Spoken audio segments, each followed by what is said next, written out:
So first of all, understand.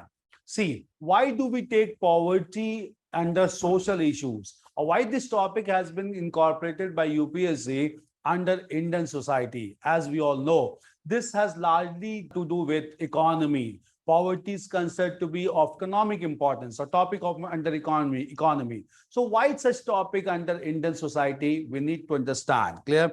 See, initially, experts also believe the topic of poverty is covered under economy. It's an economic issue. But of late, because of several research and development, it is largely believed that poverty is a social problem as well. It gives rise to several social problems in society, and therefore poverty has large-scale social implications in India as well. Clear?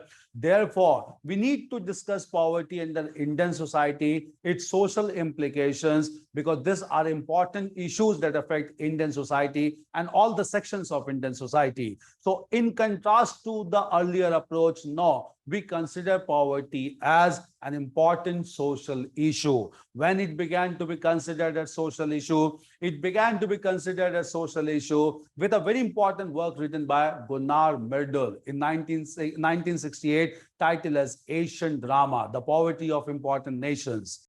So obviously, since 1968, social implications of poverty began to be researched, and it began to be considered as an important social issue as well. So first of all, we need to understand what exactly poverty means. What is the definition of poverty?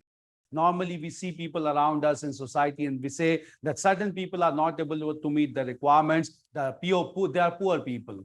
Some people are not able to meet their calorie requirements. We consider them as poor people. Some people who are not able to maintain decent standard of living, we consider them as poor people. So there are multi-dimensional perspective of poverty, but we need to have a concrete definition also of poverty.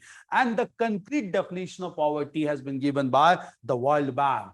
Now, what does poverty is defined by the World Bank. We need to understand this concrete definition, because while you write answers, you should be able to write concrete definition of poverty, not the generic one. So poverty, according to World Bank, is a pronounced. So poverty, according to World Bank, poverty is a pronounced, that is visible.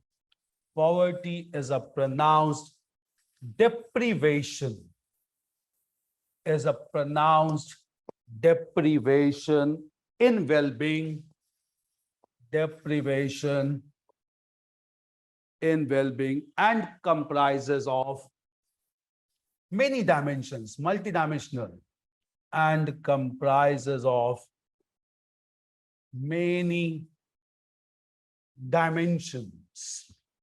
So you need to have a concrete definition which is widely accepted all across the world. So poverty, according to World Bank, is defined as a pronounced deprivation. Pronounced means something which is visible, that is very clear. Pronounced deprivation in well-being and comprises of many dimensions. This is the concrete definition given by World Bank, which is worldwide accepted by all scholars. Now, with this definition of pronounced deprivation in well-being, which is accepted even in India also, in India, poverty has been estimated time and on. And of late, in the recent survey conducted, almost 21.9% of the total population are such persons which can be defined as poor people. That is, they are showing pronounced deprivation in well-being. Since 21.9% of the total population has pronounced deprivation, obviously a large chunk of people is under poverty line, and therefore poverty affects several social phenomena which needs to be discussed and understood under Indian society. Clear? So with this definition, this quantification of poverty, which has become a very important issue under Indian society. So initially it was an economic concept, but of late it has acquired social dimensions as well.